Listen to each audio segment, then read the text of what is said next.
வணக்கம். ஜவைசட் from ஜவாதுவட்டி Pudur power writer அப்படிங்கிற YouTube channel மூலமாக உங்களை மீண்டும் சந்திக்கிற மற்ற மகிழ்ச்சி. அத்தோடு எங்கள் சேனலை சப்ஸ்கிரைப் பண்ணுங்கள், பெல் பட்டன் அழுத்த மறந்துடாதீங்க. அத்தோடு எல்லாத்துக்கும் ஷேர் பண்ணுங்கள். ஒரு திடீர் அறிவிப்பு, அரசியலில் என்ன வேணாலும் நடக்கலாம். ஒரு நிரந்தரமற்ற ஒரு நிலை, யார் எப்படி முடிவெடுப்பார்கள் சொல்லவே முடியாது. முடிவு எடுக்கப்பட்டவர்களும் முடிவு எடுத்தவர்களும் எந்த நேரத்தில் தன் முடிவை மாற்றிக்கொள்வார்கள் என்றும் சொல்ல முடியாது. அப்படி ஒரு நிரந்தரமற்ற, உறுதியற்ற, ஒரு தன்னம்பிக்கை இல்லாத, எதிர்பார்ப்புகள் எதுவுமே இல்லாத ஒரு துறை அப்படின்னா அது அரசியலில் தான் நம்ம சொல்ல முடியும். சினிமா சம்பந்தப்பட்டது போனால் கூட ஏதோ ஒரு 6 மாதம் 1 வருஷம் ட்ரை பண்ணோம்னா ஏதோ ஒரு 2 சீனாவது கிடைக்கும். ஆனால் அரசியல் அப்படி கிடையாது. அப்படிப்பட்ட ஒரு சூழல் இன்னைக்கு தேமுதிகவில் இருந்து வந்திருக்கு. பிரேமலதா அம்மையார் இன்னைக்கு ரொம்ப அர்ஜென்ட்டாக ஒரு பகிரங்கமான ஒரு அறிவிப்பை வெளியிட்டிருக்காங்க. அதாவது தேமுதிக தனித்து போட்டி. ஒன்றுமே புரியல. இது வரைக்கும் அதிமுகவோடையும் பாஜகவோடையும் கூட்டணி சம்பந்தம் பேசிட்டு இருந்தாங்க. அதை பாஜக இந்த ராஜ்யசபா சீட்டு தரமாட்டேன், மற்ற சோர்ஸஸ் சில கட்டுப்பாடுகள் சொன்ன வகையில், மற்றபடி சிறுபான்மை மக்கள் ஓட்டு கிடைக்காது அப்படிங்கிற சிதறைய வண்ணம் இருக்கும். அதனால நம்ம அங்கேயும் போய் பேரை கெடுத்துக்கணும் அப்படிங்கிற கான்செப்ட் வகையில் அப்புறம் இழுவையாக போயிட்டு இருந்தது.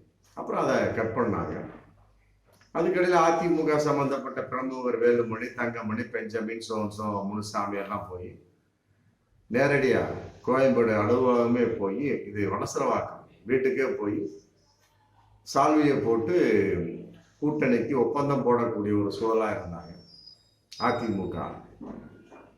மற்றபடி அது சம்பந்தமான ஒரு பேச்சுக்கள் போயிட்டு இருந்து அப்புறம் 10நாங்க, அப்புறம் 7நாங்க, அந்த அளவுக்கு போயிட்டு இருந்தது. அப்புறம் கடைசியில் 3 சீட்டு தான் தருவோம் அப்படிங்கிற ரேஞ்சுக்கு வந்தாங்க தேமுதிகவுக்கு அதிமுக. அதுலேயே ரொம்ப தேமுதிக ஸ்டென் ஆகிட்டாங்க.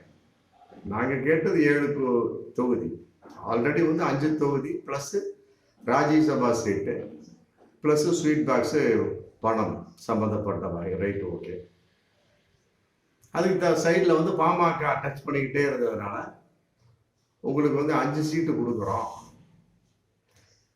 மற்றபடி வேறு வகையான விஷயத்தில் இது ராஜ்யசபா சீட்டு இல்லை, அதன் அடிப்படையில் 2-3 தொகுதி எக்ஸ்ட்ராவே கொடுக்குறோம், கள்ளக்குறிச்சி சோர்ஸ் எக்ஸ்ட்ரா கொடுக்குறோம் அப்படிங்கிற கான்செப்ட் ஒப்பந்தத்தின் அடிப்படையில் ஒரு 5 சீட்டுக்கு ஒப்புக்கொண்டதாக ஒரு தகவல் நேற்று வரைக்கும் போயிட்டு இருக்கு.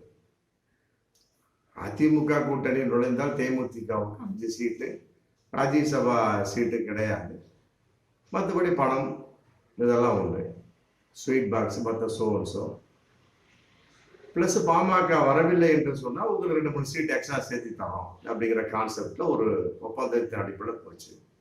அப்புறம் திடீர்னு நேற்று 3 சீட்டு தான் தருவோம் அப்படிங்கிற கான்செப்ட் இன்னைக்கு ஒரு தகவலின் அடிப்படையில் இன்னைக்கு காலையில் ஒரு அரை மணி நேரம் பேச்சுவார்த்தை நடத்த வகையில் அதிமுக தேமுதிக 3 சீட்டு தான் தருவோம் அப்படிங்கிற ஒரு நிலைப்பாடு வந்திருக்காங்க. அதான் ஒன்றுமே புரியல. 3 சீட்டு தான், ராஜ்யசபா சீட்டும் கிடைக்காது. அதற்கும் ஒப்புக்கொண்டதாக ஒரு தகவல் காலையில் போயிட்டு இருந்தது. தேமுதிக இல்லாத ஊருக்கு எழுப்பு பூசக்கிற மாதிரி கழுத தேஞ்சு கட்டெரும்பு ஆச்சான். 7 சீட்டு, அப்புறம் 5 சீட்டு, அப்புறம் அதுவும் போய் இன்னைக்கு 3 சீட்டு, அதுவும் ஒத்துக்கிட்டாங்க. அதிமுக தேமுதிக கூட்டணி ஏற்படும் அப்படிங்கிற கான்செப்ட்ல ஒரு நியூஸ் போயிட்டு இருக்கு. இப்ப திடீரென்று பிரேமலதா தேமுதிகவுடைய பொதுச் செயலர் பிரேமலதா தனித்து போட்டியிடுவோம் அப்படின்னு இன்னைக்கு அறிவிப்பு வெளியிட்டு இருக்காங்க. அப்ப அதிமுகவோட அந்த 3 சீட்டு எங்களுக்கு தேவையில்லை. நாளைக்கு அதாவது 19ஆம் தேதி காலையில 11 மணிக்கு கோயம்பேடு அலுவலகத்தில் யார் யார் போட்டிடுறீங்களோ 40 தொகுதியிலுமே யார் யார் போட்டிடுறீங்களோ அத்தனை பேர் விருப்ப விண்ணப்ப மனு பெற்றுக்கொள்ளலாம். அடுத்த நாளே 20/3/2020 புதன்கிழமை 5 மணிக்குள்ள அதை ஒப்படைக்கணும். பாருங்க, அடுத்தது வந்து 21/3/2024 10 மணி அளவில் நேர்காணல். டக்கு டக்கு டக்கு டக்கு. அதான் அரசியல். ரொம்ப புரியல.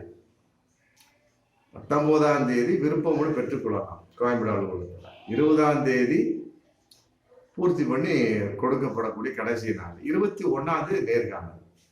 இதுக்கு என்ன தகுதினா, அதான் எல்லா கட்சியும் சொல்லக்கூடிய தகுதி தான். தேமுதிக அடிப்படை உறுப்பினராக இருக்க வேண்டும். மற்றபடி தேமுதிக கழகத்துல இருக்கணும். அவ்வளவு, வேற ஒண்ணுமே கிடையாது. டக்கு டக்கு டக்கு முடிவெடுப்பதற்கு என்ன காரணம் என்பதை எல்லாம் விட 3 தொகுதிக்கு ஒத்துக்கொண்டும் கூட நல்லா புரிஞ்சது. தேமுதிக 3 தொகுதி ஒத்துக்கிட்டாங்க. ஒத்துக்கொண்டு கூட திடீரென்று பிரேமலதா மாறியதுக்கு என்ன காரணம்? ஒன்று. ரெண்டாவது வந்து 3 தொகுதி அளவுக்கு இறங்கி அதிமுக வந்ததுக்கு தேமுதிகவை என்ன காரணம்? என்கிட்ட ஆல்ரெடி இப்போ முந்தா நாள் வரைக்கும் பாமக அவருடைய மிக நிலைப்பாடு ரொம்ப பயங்கரமா போயிட்டு இருக்கு. ராமதாஸ் சம்மந்தப்பட்ட வகையில் அவர் அதிமுகவோட கூட்டணி, அன்புமணி ராமதாஸ் சம்மந்தப்பட்ட வகையில் அவர் நாங்கள் பாஜகவோட நம்ம கூட்டணி சேர்ந்து கூட்டணி. அப்போ 2 பேருக்கு மிகப்பெரிய ஒரு கருத்து வேற்றுமை. அப்புறம் அதன் அடிப்படையில் வந்து எங்களுடைய நிர்வாகிகளுக்கு கூப்பிட்டு ஒரு பொதுக்குழு மீண்டும் கூட்டலாம், அவசர கூட்டத்தை அப்படிங்கிற சப்ஜெக்ட்ல யாருமே கூடல, தள்ளி ஒத்தி வைக்கப்பட்டது. பிறகு ஞாயிற்றுக்கிழமை கூடிய வகையில் பாமக நிர்வாகிகள் அனைவருமே அதிமுக கூட்டணி வைக்கணும். அன்புமணி ராமதாஸ் சொன்னதை போல இருந்தோம்னா கட்சியை விட்டு விலகிடுவோம், அதிருப்தியாளர்கள் அப்படிங்கிற கான்செப்ட் ஏகப்பட்ட மாவட்ட செயலாளர்கள் ராமதாஸ் முன்னாலே சொன்னதாகவும், அதுவும் கண்ணீர் விட்டு அழுது சொன்னதாகவும் பலவிதமான தகவல்கள். இப்படி போயிட்டு இருக்க சமயத்துல 3 சீட்டு தான் கொடுப்போம் அப்படின்னு தேமுதிகவுக்கு அதிமுக இறங்கி வந்து ஒரு ரகசியம் அப்படிங்கிறது தெரியுது. ஒருவேளை வந்து பாமக வந்து டைப் பண்ணியிருப்பாங்க. இன்றைக்கு வரைக்கும் ஒரு தகவல் வந்து பாமக அதிமுகவோட கூட்டணி, அதற்கு வந்து பாமக மாவட்ட செயலாளர்கள் அவர் சொன்ன வகையில் தொண்டர்களின் அடிப்படையில் தலைமை ஒப்புக்கொண்டது. பாஜகவோட கூட்டணி கிடையாது அப்படிங்கும்போது சில குறிப்பிட்ட தொகுதிகளை கேட்டிருப்பார்களோ அப்படிங்கிற ஒரு பகிரங்கமான ஒரு தகவல் போயிட்டு. ஏன்னா ஆல்ரெடி வந்து சேலம் தொகுதியை வந்து எம்பி தொகுதி ஆல்ரெடி கேட்டார். அவர் கேட்ட ஒரு 2 மாசத்துக்கு மேலேயே இருக்கும். அங்கு போட்டியிட்ட ஆல்ரெடி செலக்ட் பண்ணி வச்சிருந்த ஒரு குறிப்பிட்ட அதிமுக இளைஞரணி செயலாளர் வந்து எடப்பாடியே சொல்லிடுறாரு, கொஞ்சம் விளைவிக்குப்பா, இந்த ட்ரிப்பு மட்டும் விளைவிக்க, பாமக கூட்டணி ரொம்ப முக்கியம்.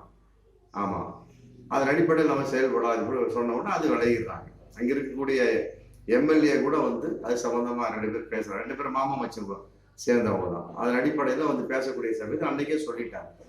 அதை போன்ற ஒரு அழுத்தத்தை வந்து பாமக கொடுத்திருக்குமோ, எனக்கு இந்த தொகுதி வேணும், அந்த தொகுதி. ஏன்னா கள்ளக்குறிச்சி தொகுதியில் ஆல்ரெடி வந்து தேமுதிக கேட்டிருக்காங்க, அதுக்கும் பாமக குறி வைத்ததாக ஒரு தகவல். மற்றபடி சேலத்தும் இவங்க கேட்டாங்க தேமுதிக, அதுக்கு பாமக குறி வைத்ததாக ஒரு தகவல். மொத்தம் 3 சீட்டு அப்படி இறங்கி வந்தது ரகசியம்.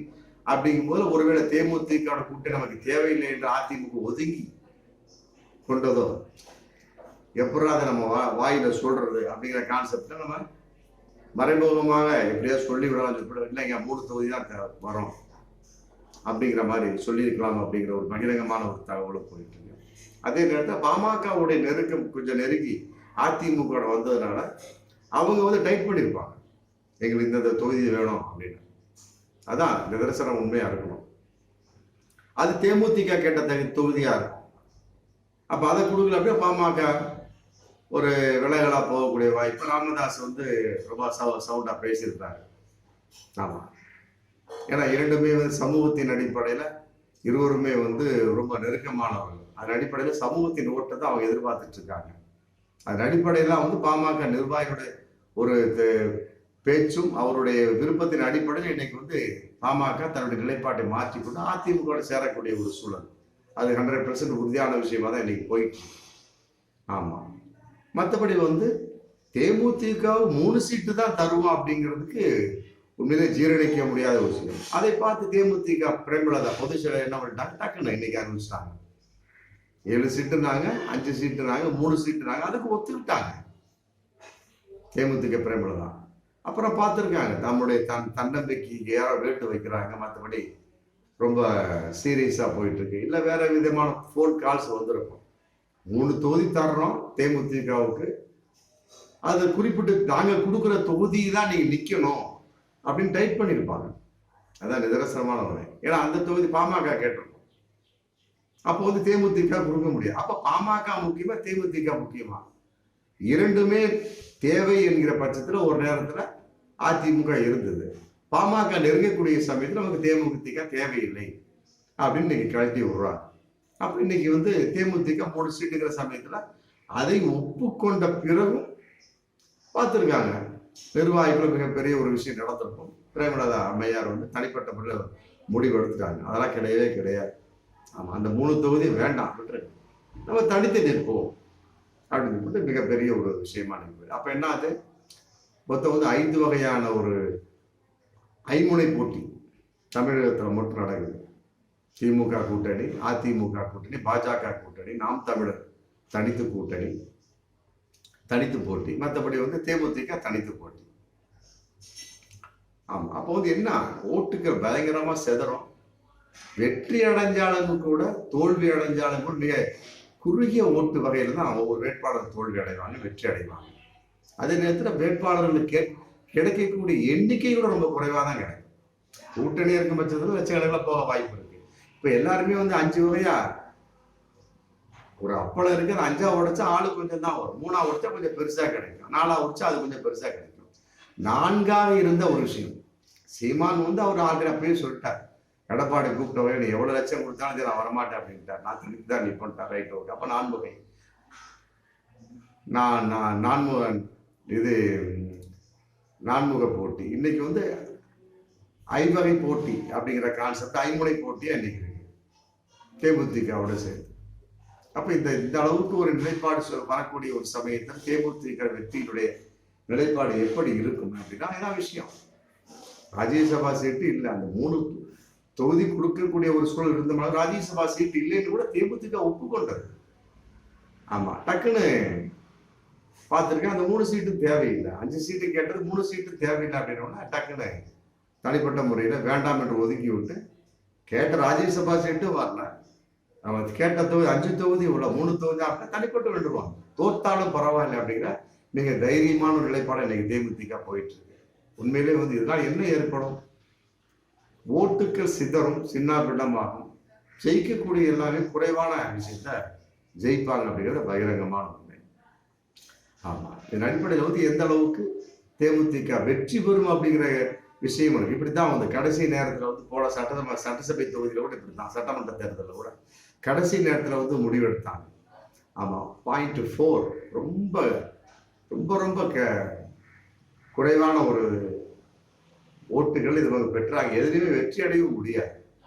அதே மாதிரி கடைசி நேரத்தில் வந்து இவர்கள் ஏன் இந்த அளவுக்கு தேமுதிகவால் முடிவெடுக்க முடியாமல் தவிக்கிறார்கள், அதே நேரத்தில் முடிவெடுக்கக்கூடிய சூழல் அங்கே இல்லையா, அதுக்கு தகுந்த ஆட்கள் இல்லையா? விஜயகாந்த் உடம்பு சொல்லாமல் இருந்தாரு, அதன் அடிப்படையில் கூட இருந்திருக்கலாம். மற்றபடி வந்து இப்ப எல்லாருமே நன்றாக இருக்கக்கூடிய சமயத்துல விஜயகாந்த் மறைவுக்கு பின்னால இந்த அளவு இழுத்துக்கிட்டே போன வகையில் இப்ப பாருங்க, தனித்து போட்டியிடக்கூடிய ஒரு சூழல் அப்படி எவ்வாறு வெற்றி அடையும் அப்படிங்கிற ஒரு சமயத்தில் அடுத்து தேமுதிக இப்படியே போய் வெற்றி அடைஞ்சிச்சுன்னா பரவாயில்ல, அதே நேரத்தில் வெற்றி அடையாவிட்டாலும் முன்பு கிடைத்த ஓட்டை விட கொஞ்சம் அதிக சதவீதம் கிடைச்சாலும் பரவாயில்லை. அதுவும் இல்லை அப்படின்னா பல நிர்வாகிகள் வந்து ஆமா கட்சியை விட்டு விலகக்கூடிய ஒரு சூழல் தான். இப்பவே ஏகப்பட்ட கட்சிகளுக்கு அந்த நிலை வந்தாச்சு. ஜி.கே. வாசன், பாமக, மற்றபடி இப்ப இருக்கக்கூடிய ஒரு தேமுதிகவும் எப்படி பொசிஷன் அது சொல்லிட்டாங்க. ஆரம்பத்திலேயே தனித்து போட்டியிடக்கூடாதுங்கிற முடிவுக்கு எடுத்தாரு பிரேமலதா.